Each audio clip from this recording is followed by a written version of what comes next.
Every night, I hear the train. We moved into a house around 500 feet from the tracks. What a mistake that was. Every night, without fail, at exactly 2:14 a.m., the train rumbles by, laying on the horn like no tomorrow. And then, last night, it sounded closer. At 2:14 a.m. on the dot, I heard the familiar cry of the whistle. Hey, does it sound louder to you? Sounds as loud as it always does, David groaned. Why did we get a house so close to the train? This is torture. Because it was cheaper. I'd rather eat ramen for the next 2 years than listen to that whistle. It's louder, much louder. I walked to the window, peering through the blinds. I could just barely see the train whooshing past, behind the houses across the street. Bless the poor souls living closer to the tracks than we did. Maybe they got a new whistle, David said. Oh God, I hope not. Or maybe the air's cleaner tonight. I don't know. The rustling of sheets as David rolled over. Go to sleep. I stared out into the darkness, watching the train. Silver flickered between the gaps in the houses. Red lights streaked by. The whistle sounded again, softer now, as the train almost passed, and then it was gone. I walked back to bed and pulled the covers tightly over me. The next night, it was even louder. I groaned and glanced at the clock. 2:14 a.m. Man, whoever drives this train is extremely punctual. I rolled over, tried to ignore it, but the sound bored into my head like a drill, and the pauses between the whistles were more agonizing than the sound itself.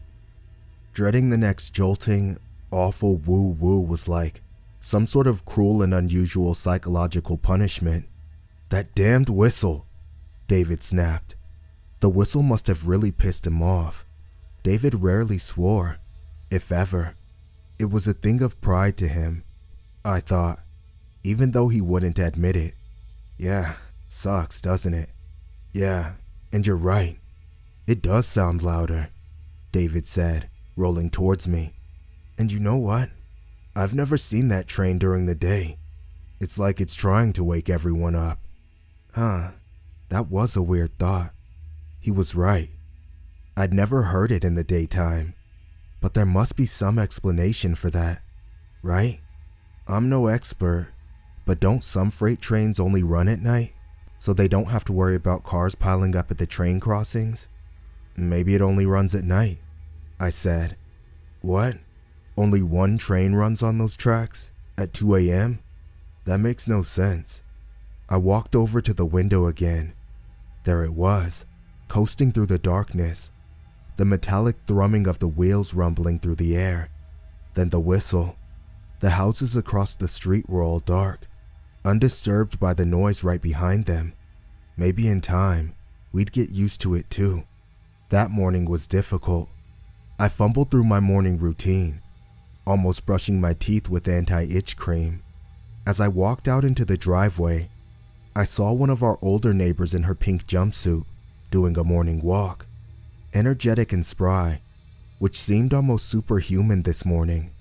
Good morning, she said with a bright smile. Good morning, I replied. She was almost out of sight when I remembered she lived in the house across the street, right in front of the train tracks.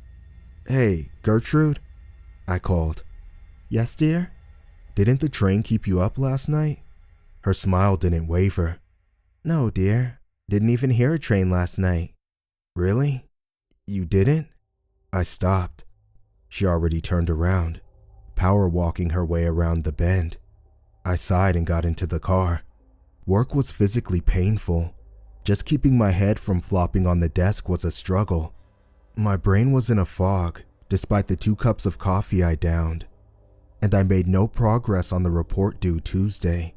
When I pulled into the driveway at 5 p.m., I knew what I had to do. I was going to look at the train tracks. I don't know why I did it exactly. I guess it's for the same reason people want to see the face of the masked man who mugged them or broke into their home. Somehow, coming face to face with your tormentor, it's oddly satisfying. but nothing prepared me for what I found. I walked straight across the road and between two houses, hoping no one saw me. I was technically trespassing, probably. To my left, there was a little plastic slide in the backyard, just a few feet from the tree line in front of the tracks. What? Someone lets their kids play out here? So close to the tracks? I glanced at the other backyard. It held a cute little patio area, which again, was pretty close to the train tracks. Boy, these people had really gotten used to the train. I trudged ahead to the tree line. Beyond, I could see the space where the train flew by every night. My pulse quickened. This was the moment. I stepped into the underbrush, took a deep breath, and peered out. My heart stopped. The tracks were abandoned, twisted, overgrown, cracked. The wood was rotten and splintered. Wayward weeds and even small shrubs had burst through the space between the railroad ties. I looked left, then right. The tracks extended in either direction, 3 muddy feet below me, as far as the eye could see. But it wasn't a clean tunnel through the underbrush. Branches poked out into the area, and the foliage crept forward, ready to overtake the tracks. "Excuse me?" a voice said behind me. I whipped around. A tired mother stood behind me, her hair in a messy bun, holding the hand of a 3-year-old girl. "Can I help you with something?" she asked, more of a warning than a question. Sorry, the train tracks here. Do trains ever come by?" She shook her head. "No, they've been abandoned for a good 5 years. But I've been hearing a train, every night at 2:14 a.m. The woman's face paled. "You should go," she said, hurriedly. Then she turned around and swiftly walked back into her house, dragging her daughter behind her. When I got back to the house, David was already there, eating leftover pasta dinner. "David," I said, breathlessly, "the tracks are abandoned." He stared at me, stopping midway through a bite of pasta. "What?" "The train tracks across the street. They're abandoned. No train's been on them for 5 years. "That's impossible. We hear that train every night." "Well, no trains have been there. There are weeds everywhere and the trees." I said that's impossible. He suddenly slammed his fist down on the table. The silverware rattled. All I could do was stare. David was always soft-spoken, never raised his voice, never swore. Hitting the table, or anything for that matter, was something I couldn't even picture him doing. "There must be a train using the abandoned tracks," he continued, in a tone of forced calm. "Maybe illegally." He stabbed at the pasta across from me in silence, keeping his eyes on his food.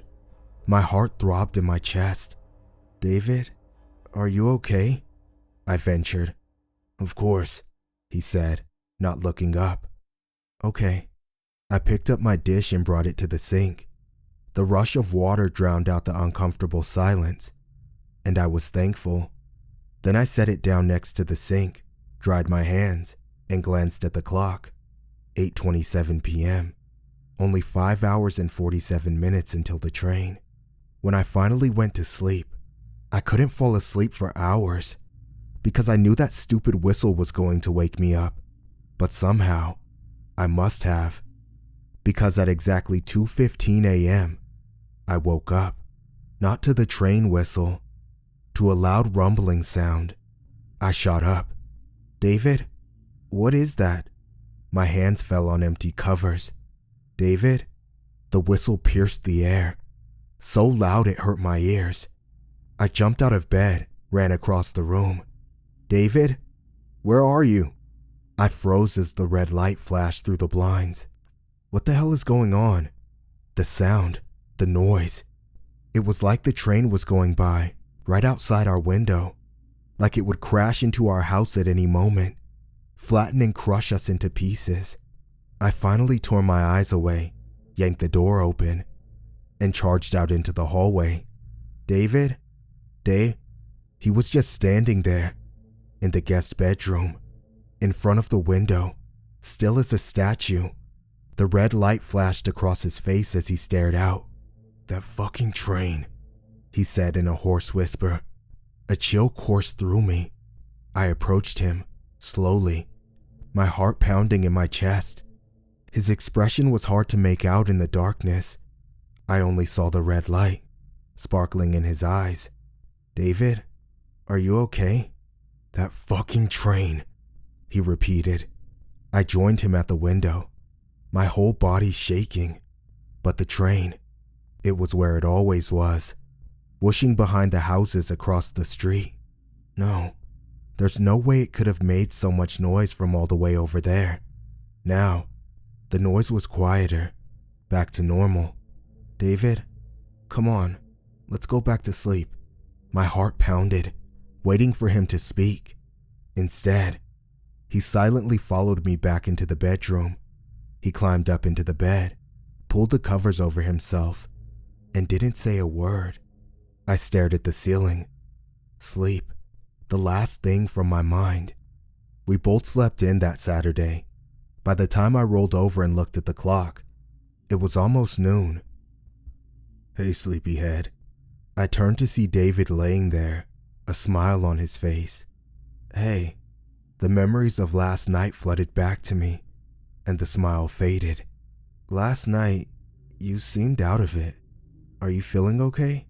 "I'm fine," he replied, pulling me close. And I believed him. I really did. Because I'm a sentimental fool, blindly in love. I don't know. The rest of the day was wonderful. Just a lazy, rainy day with David, laughing and watching shows. But after the sun set, he grew agitated.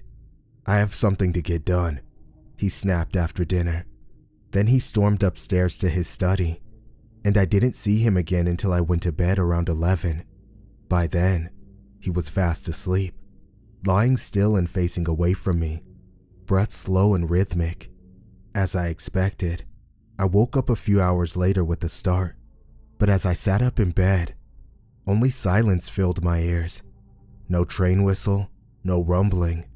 I glanced at the clock, 2:10 a.m. That's weird. I've never woken up before the train.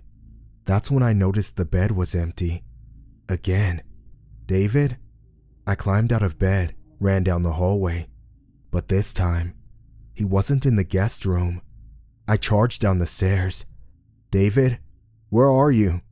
Motion caught my eye through the dining room window. A man crossing the street. David, what the hell is he doing? Against my better judgment, I pulled the door open and walked down the front steps. By the time I got to the road, he was already slipping into the shadows between the houses, heading right towards the tracks. "David?" I yelled. He didn't turn around. I broke into a run. I couldn't see him anymore. The moonlight didn't make it into the gap between the houses. I made it to the grass, tiptoed through the alley, and fought through the brambles at the tree line. He stood with his back to me, at the edge of the tracks, still as a statue. The moonlight glinted off his hair, outlining him in silver light. "David?" I asked, softly. "1 minute," he replied, without turning around. "1 minute? Until the train." "David, this is insane. We shouldn't be out here. It's late, and this is someone else's property." I reached for his arm. As soon as my fingers touched his skin, he jerked away. "Come on. We have to go back inside. What are you hoping to do anyway? Stop the train?" I scoffed. "You've been acting really weird, David, and it's honestly scaring me a little." "Good." Then it all happened so fast. He whipped around and grabbed my shoulders. With a simple pivot, he swung me in front of him, and then threw me down onto the tracks. The impact of the metal shot up through my hips, my arms, my back. I fought my way up, slipping over the rotten railroad ties. David, what the hell are you doing?" Now, I could finally see his face. He stared straight ahead, as if focused on something far away. His lips were turned up in a smirk. 30 seconds. he said, softly. "David." The faint whistle of the train, followed by a soft rumble that I felt vibrate through the metal under my feet. A pair of white lights twinkled in the darkness, like twin stars, getting closer, impossibly fast. I screamed and lunged for the forest, but the ground was 3 feet above me. I sunk a foot into the ground, grabbed for a branch near the edge to hoist myself up, and David shoved me back down. The lights were close now, glaring through the darkness, blindingly bright. The vibrations traveled through the rails, through my body, as it rumbled closer. The whistle was loud now, deafeningly loud. I launched myself towards the forest, scrambling for purchase. I can't die here. I can't. The train is coming, and, oh God, it's so close. I could feel the wind rustling my hair, the heat coming off of it, the rumble suffusing through every part of my body.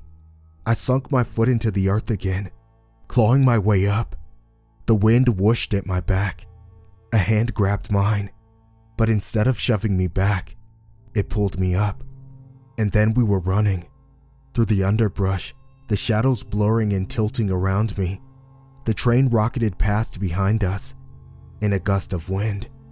Red light flit over the grass, and the rumble filled my ears. "Are you okay?" A mess of brown hair, a young face.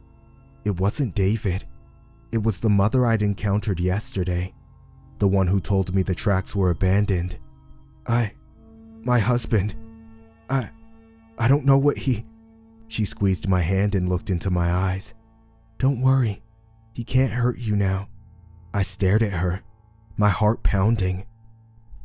"What are you saying?" "The train only takes the ones who will hurt," she replied, her voice melting into the thunder of the train. "But David would have hurt you sooner or later. It was only a matter of time. The train only brings out what is already there." I glanced back at the train. Silver streaked through the branches. Red lights flashed, but there was no silhouette standing next to it. David was gone. Where is he going?" I asked, my heart throbbing in my chest. She looked at me, grimly, in the darkness. "I think you know."